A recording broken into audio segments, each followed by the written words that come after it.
We're back here on Sportsline talking about the Titans as they get set for their wild card playoff game against the Ravens on Sunday at noon at Nissan Stadium. Big reason why, obviously, they're there is because of the play of Ryan Tannehill. 3,800 passing yards this season, a franchise record for total touchdowns accounted for 40. He threw for a touchdown, also ran for 2, including that go-ahead touchdown the final couple of minutes on Sunday in Houston in that win against the Texans. It's just been a really, really good season. As I mentioned earlier, he's now 20-9 as the Titans starting quarterback. He took over a team that was 2-4 last year in Week 7. Led them to the playoffs, and not just the playoffs, but to the AFC Championship game. And now this year, 11-5 AFC South champions, and the chance to start the playoffs at home against the Ravens on Sunday. All that for a guy that was a cast-off in Miami. Remember, the Titans traded a 4th-round pick to bring in a guy who is now their franchise quarterback as a backup. Before last season, they did it in the spring of 2019. And that's after all the time and a couple coaches and injuries and all that in Miami. People had given up on Tannehill down there.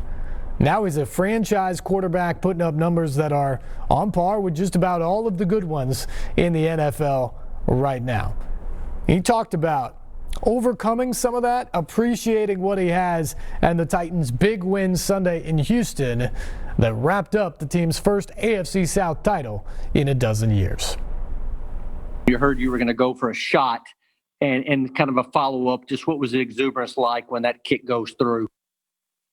Yeah, I didn't know what the plan was going to be. I asked Coach Vrabel, as the kickoff team was lining up, what was the plan? I said, are we going? Or are we taking the overtime? He said, we're going. So that point was just get ready to go. Didn't know, what call was coming in or what the defense was going to look like.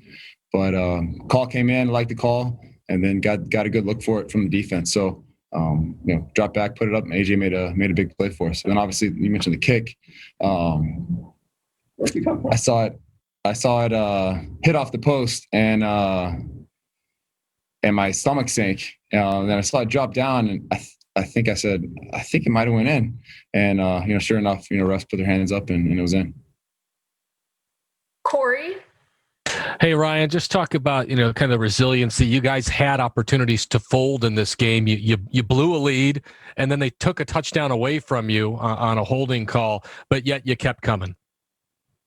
Yeah, our guys are a resilient group. You look at, been in a bunch of games all year where we fought through adversity. It's nothing new for us. Obviously, you don't like to let the lead go, but we're able to fight through. And guys believe in each other. We believe in this team, and as long as there's some time left, that we're going to keep playing our tails off and try to win the game. So that's what we did, and fortunately enough, we were able to come away with a win. Kayla. Ryan, besides Corey not reaching that 1,000 mark, A.J. Brown today, Derrick Henry, the 2,000 mark. How special was it as the quarterback to really see your guys get those marks? Oh, that's cool. You see the guys, reach marks that they're going for. My stomach's sick for Corey. Really wanted him to reach his mark as well. But it doesn't take away what a season he's had.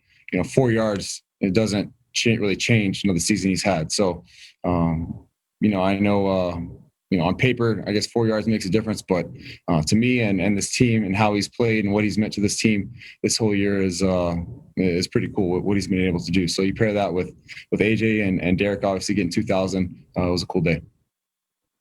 Terry.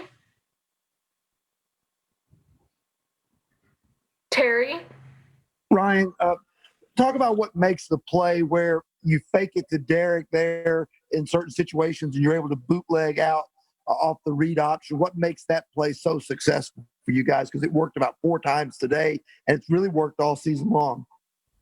Yeah, just reading the defense. I think really nothing too special about it. Obviously, teams are accounting for Derek and his ability to run the ball, and we're just reading the defense off of that. Paul. Just picking up on that, are you surprised sometimes when you see the degree of space and you've kind of been stacking them on top of each other that teams haven't started to maybe account for it a little bit more? Yeah, at the end of the day, we just gotta play what we see. We've called them really all year, and sometimes you get the look, sometimes you don't for the pool. So we'll continue to stay true to our rules, and if defense want to hang back, then it leaves space for Derek on the inside. So at the end of the day, we just have to execute what's called and play what the defense gives us. How much fun is that to run in and see that you're going to go standing up? No, it's cool. It's always nice to finish a run standing up and not taking a hit. But a couple big plays today, and thankful we got the look. Adam? Ryan, not every 2,000-yard rusher has a long run in the playoffs. How much of winning in the playoffs is a burden on Derek, and how much of that burden is shared? There's no burden. I mean, I think that's a rough word for an opportunity we get. We look forward to this opportunity. It's the first step in what we set out to accomplish this year is win the division, and then obviously now we're into our second season. So the onus is on everybody. We have to be able to go execute.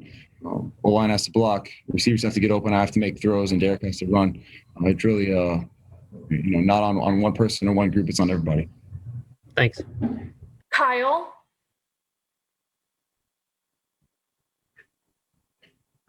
Yeah, sorry about that, Ryan. Obviously, AJ's had a great year, but I wondered what does he say to you? Say to him after a few of those recent drops started to accumulate for him, and did you see anything different about his focus today? He catches 10 of 11 balls you threw his way, and those huge ones at the end of the game. Yeah, AJ came up big for us all day. I never lost faith in what he can do. He's consistently shown he can make plays for us and get himself open. Third down, I threw a little bit behind him late in the game, and he was able to go get it through contact. It was a huge play for us. Later in that drive, CD made a tough catch. Guys draped all over him, and he was able to convert it on a big third down there late in that drive. And then you mentioned the big one over the top to AJ. So AJ and CD have both made big plays all year, and I'm thankful I get to throw to those guys. It's a lot of fun to be able to throw to guys like that. John Glennon? Hey, Ryan, I know rightly or wrongly, a lot of times quarterbacks are judged by team accomplishments. I wonder what it means to you to have been here just 2 seasons, 2 playoff spots, first division title for the Titans since 2008. What are some of those kinds of accomplishments mean when, there weren't necessarily a lot of them, I would guess, in Miami? Yeah, it's fun. I enjoy every opportunity I get to go play this game. Obviously, winning the division was something we wanted to do when we set out this year. We were able to finish on that today. Came down, to guys really battling through. Texans did a good job of making us earn it, and our guys just battled through. And I think that's symbolic of what this team is about. How we believe in each other, and we're able to fight to the very end and do everything we can to win. So as far as doing something cool as a team, this is the first step, and look forward to our opportunity next week. Let's steal one real quick on AJ. He's been working through that injury, the ankle injury. How did the wheels look to you on that long pass right there? Yeah, he's a tough guy, man. He's fighting through stuff all year, and he shows up for us. So, thankful for that. Thankful for his toughness, and obviously making a huge play when it counts at the end is clutch. Thanks. I only have time for 3 more. So Joe Rexroad, if you just want to stick to one, please. Yeah, Ryan, following up a little bit on that, Derek obviously makes history today. You have the greatest statistical season for a QB in Titans history. I know that you guys are going to shift focus quickly to the playoffs here, but can you appreciate a little bit of what you've been a part of here, especially with you two in that backfield and what you guys have done? Yeah, it's fun. I enjoy, like I said, every opportunity I get to go out and play on Sundays or Saturdays. It's something when you go through what I went through over the past couple of years, you appreciate it a little bit more. So to be able to get into the playoffs for the second time, win the division, it's definitely a moment I'll look back on and really appreciate. Obviously, enjoying this one tonight, but gonna have to turn the page quickly to get ready for next week. TD. Yeah, Ryan, I wanted to ask you earlier, but I know it's quick. So if you could just really quick, just kind of take us through the final moments, as Derek was getting closer to 2,000, what that was like in the huddle. Yeah, I didn't know exactly where he was at. I knew he was close, and I looked up and saw our rush hour.